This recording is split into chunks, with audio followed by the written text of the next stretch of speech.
When I think about, I call it a negative sandwich. The not, the two is the meat in the middle, and then the other part of it is the bad, right? It's a sandwich, and you are devouring that sandwich. Let's not devour the negative sandwiches, okay? Let's change that. We have the power to be able to change our language. We might not get it right all the time, but when you find that it's going the way that is going in a negative direction, you can change it back, right? So things like I can't do anything right, or somebody might call you and say, "Man, I hate struggling." Why are you saying that about yourself? Speak things that you want to happen to you into being, positive things. When you speak those things, I hate struggling, well, that's what's going to continue happening. You just got to believe.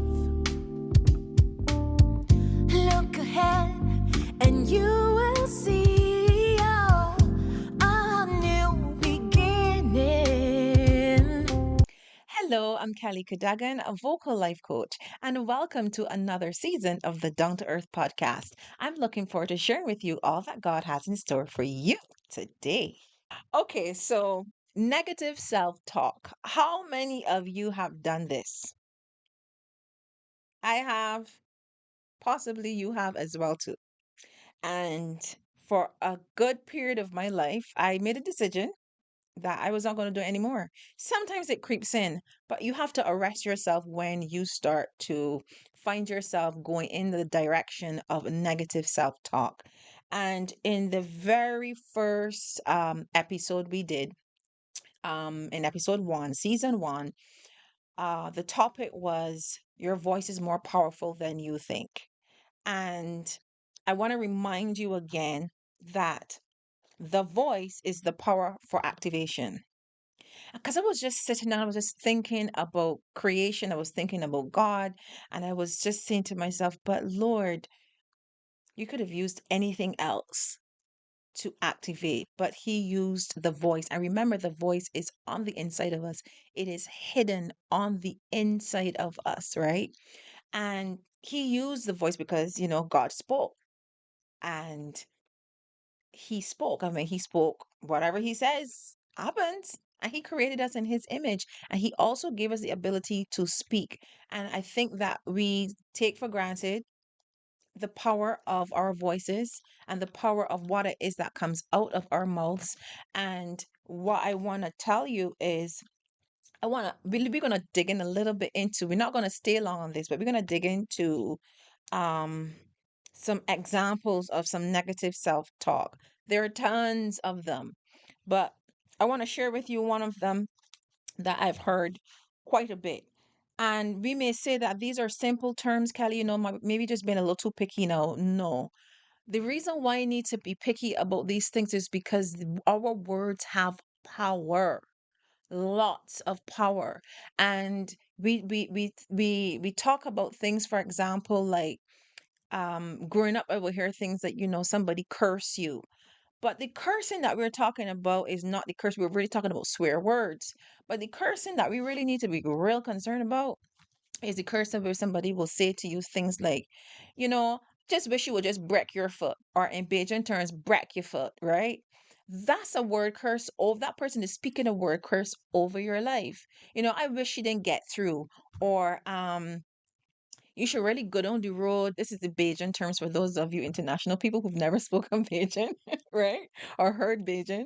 But for example, I'll translate. Let me slow it down and translate for you. So if you're driving going down the road and a person overtakes you, and they're driving really maybe cuts you off in a way that you didn't like, when you respond to that person and say something like, the Bajan term will be, I wish you would go down the road and hit somebody, right?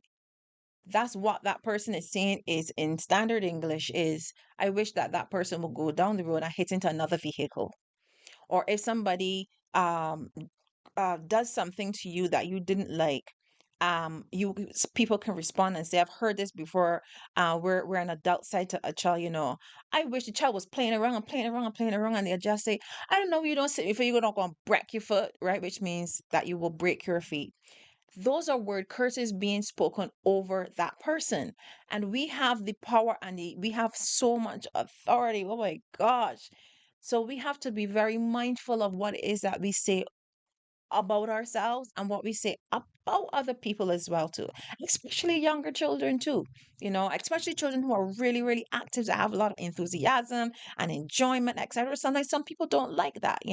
So even if you have young people around you, even if you're a teacher, because even if you're in a space of being a teacher, which is a very very very very very powerful position to have, especially in these times, you can make or break that child based on what you say and you communicate to them.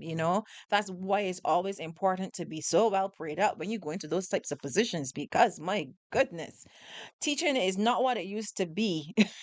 Right? And I'm in a different place of teaching now. I'm no longer in the classroom, in a different space of teaching, but the stories that I've heard, but I'm getting a little off topic, but I'll come back on a little bit, back on topic now. So the element of your talk, what you're saying. So we talk a little bit about the word curses. We're not talking about swear words, we're talking about the word curses. Be mindful of what it is that you are saying and speaking, and evaluate yourself. Take some time and ask yourself, is what I'm saying, is should I be saying this?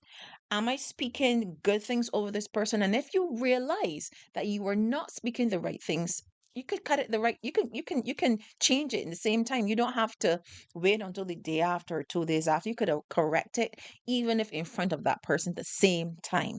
But there's one that I want to share with you before we wrap up today, which is greetings. So sometimes you will call or you will hear a person on the telephone, and then you may experience hearing the person will say, "Hey, how are you doing today?" And the person says, "Not too bad." Where did we get that from? Not too bad. So we just have a double negative, I call it. So it's the not, and then it's the bad, right? But you have life. Come on. So when you make that statement, what are we really saying to God? Somebody asks you how you're doing, you may not be feeling great on that particular day. Okay, that's fine. But when you refer to somebody, just make a choice. It's either that you're feeling good or you're not feeling good. Make a choice. Don't go in the middle. But I'd prefer, many times if we just say, change what it is we want to say, because what you say about yourself is going to start to manifest in the rest of what you do for the rest of your day if you don't change that thinking.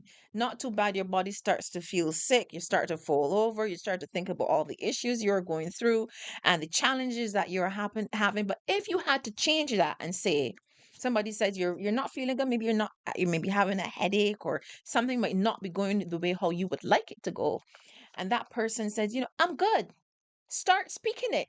I am good. And the reason why I would say it to you, even if you may be sniffly or not be doing the best, is to say that I am good, is that it starts to change. You're now starting to move it from being going into a place of negative to a place of positive, that you're starting to change your mind concerning how it is you feel.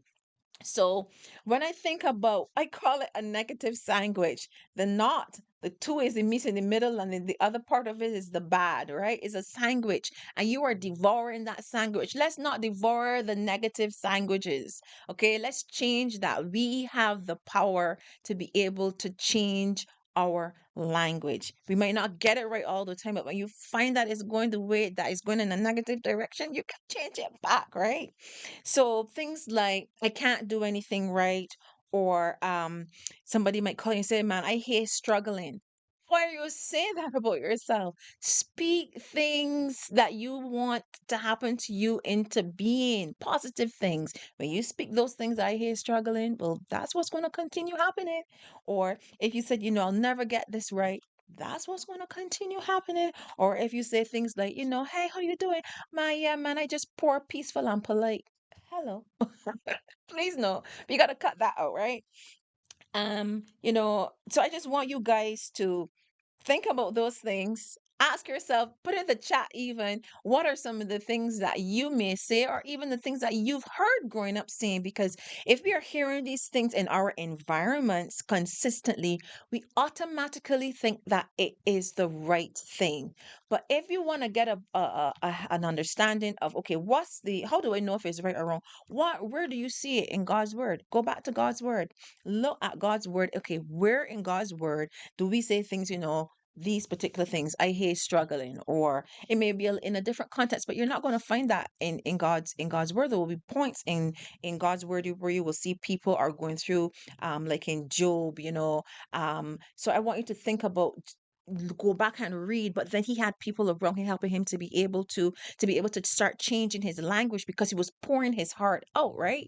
But when we get into the habit on a daily basis of making that every single thing that we say, every response is because it might not be looking how we want it to, we're going to be making those types of statements. We are keeping ourselves down. It's time that we need to stop that, especially if you're children of God. We need to stop that. Let's make a plan to stop, an intention to stop that today. And that is why I want you to remember before I leave here today that we need to say that remember that the voice is the power of activation. The voice is the power of activation. And as I was said, which comes back down to Mark chapter 5, verse 36, this still has to do with what Jesus said when he said, don't be afraid, just believe. Because you have to also just believe that when you start speaking the positive words over your life and over your situations, that you are activating change, positive change in your life. So I want you to remember that. Mark chapter 5, verse 36, Jesus said, don't be afraid, just believe. And I'm sharing with you, don't be afraid of changing your language in that particular situation at that particular moment when you realize, shucks, I shouldn't have said that. Let me adjust what it is that I've said. Don't be afraid, just believe. When people are saying, man, that's all right, man, it's okay what you're saying. No, don't be afraid of what they are saying, just believe. So I hope that today you are going to take that element of negative self-talk and flush it down the toilet bowl. Please, let's flush it down and let us start changing our language towards ourselves and others around us. So thank you so very much again for joining me for another season of the Down to Earth podcast. I'm looking forward to seeing you next time. Bye-bye. Thing that you have tried